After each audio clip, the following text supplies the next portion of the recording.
Estamos de regreso y hablando del poder de la alimentación para prevenir o curar enfermedades.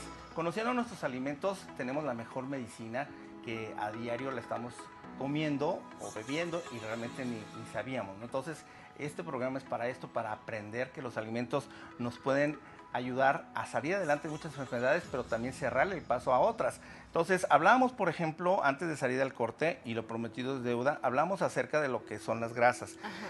Yo creo que a lo mejor es hasta la parte más, ¿cómo podríamos decir?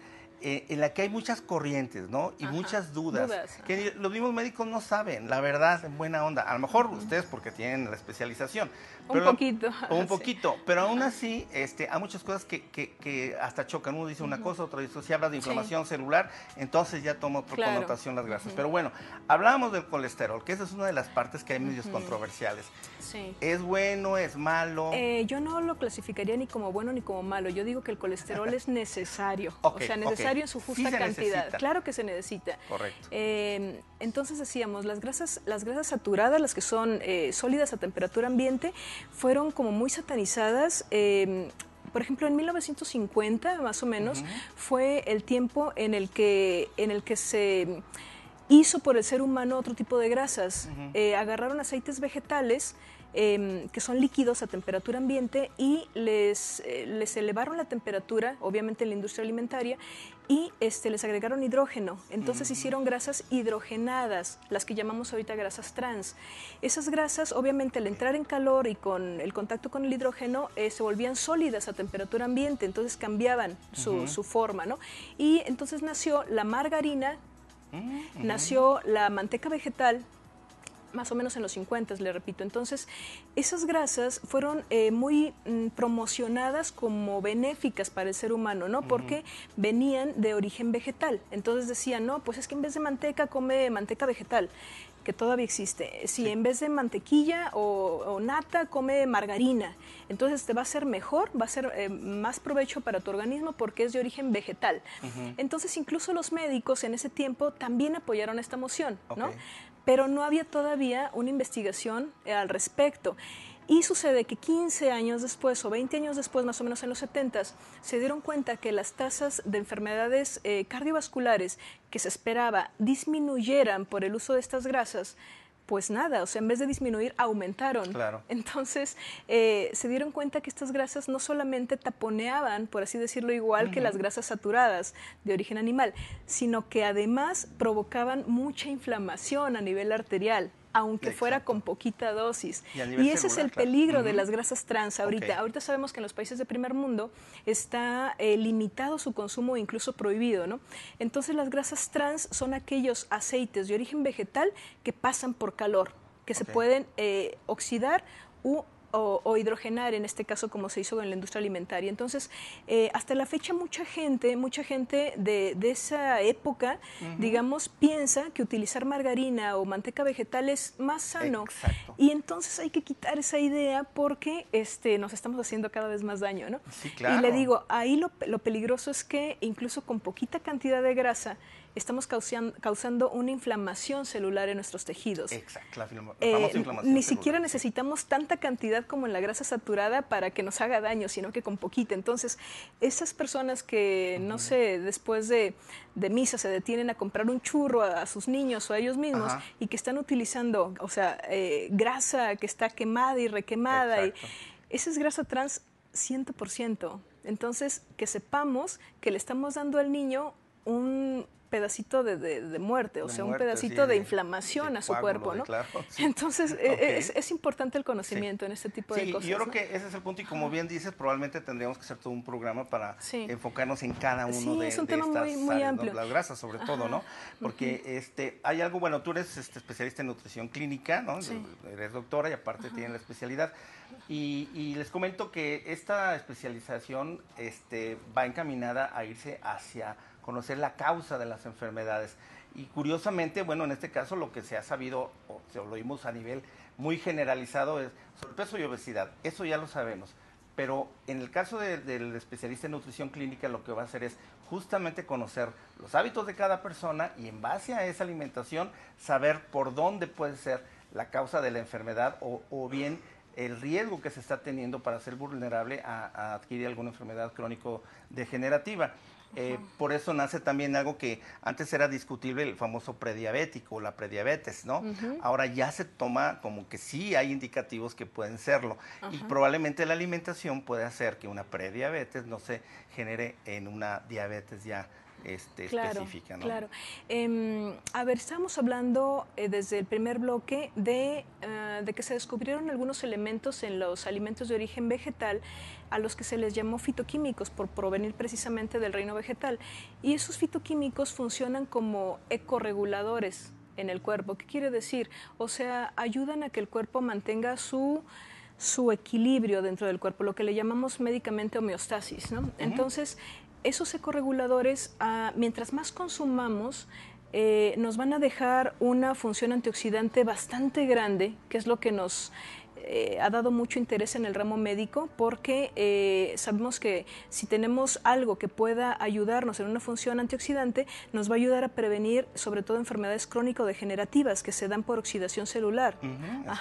Entonces, también tienen función antiinflamatoria, que ahorita, y también antiinfecciosa, digamos, que ahorita nos llama más la atención por el asunto ahorita del coronavirus, ¿no? Por supuesto. Entonces, nosotros debemos de saber que mientras más elementos de este tipo, mientras más fitoquímicos consumamos en la vida diaria, pues vamos a estar mayormente protegidos. Claro. Pero sí es necesario saber que solamente vienen en verduras, en frutas, en germinados, en semillas, o sea, todo lo que venga de origen vegetal, sobre todo en crudo, vamos a estar consumiéndolos y vamos a tener esa ayuda o esa protección a nivel celular, ¿no? Correcto. Eso está muy bien, y de hecho al principio por eso hacía alusión a este estudio que se hizo en 2002, donde se junta la OMS y se junta la FAO, en el sentido de que se dan cuenta que realmente hay un grave problema en la alimentación. Sí. Pero en el caso de la FAO se da cuenta de que justamente la calidad de los alimentos y los nutrientes de los alimentos, que parece que es una zanahoria, que parece que es y realmente ya no lo es tanto.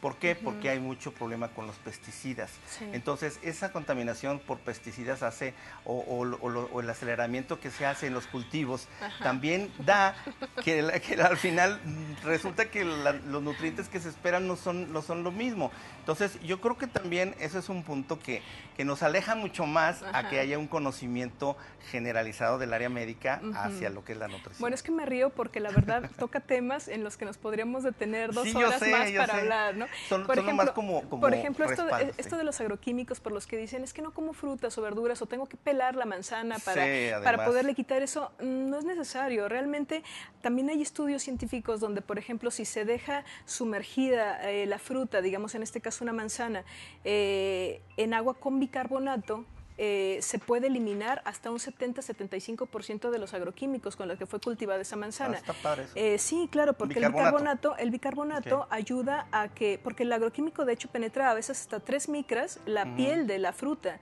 o de la verdura.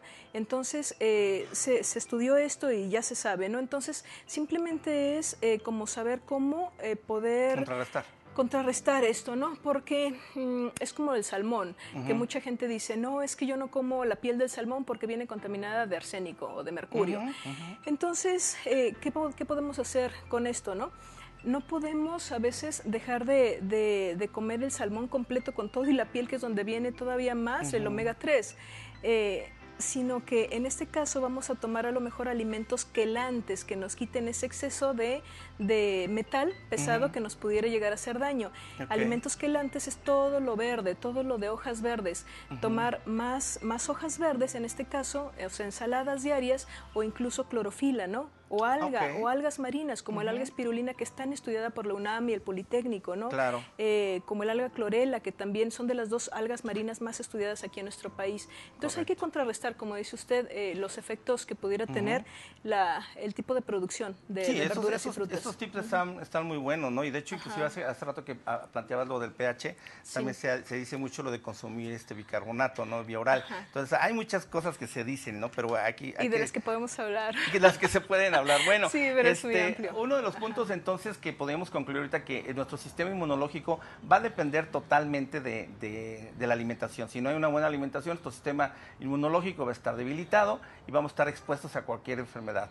Esto hace que también hay un deterioro orgánico, por supuesto, pero bueno, dentro de esta línea que le estamos presentando y que viene entrando a México, que ya lo encuentran en Sanborns y en farmacias del ahorro, tenemos un producto que se llama Infense.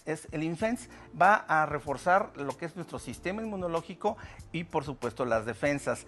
¿Qué tiene? Bueno, tiene vitamina C, A, zinc, romero, té verde, astrágalo, palo de arco, bueno, otro serie que va a ayudar ahí, pero ¿qué es lo interesante? Que específicamente el astrágalo tiene propiedades antivirales.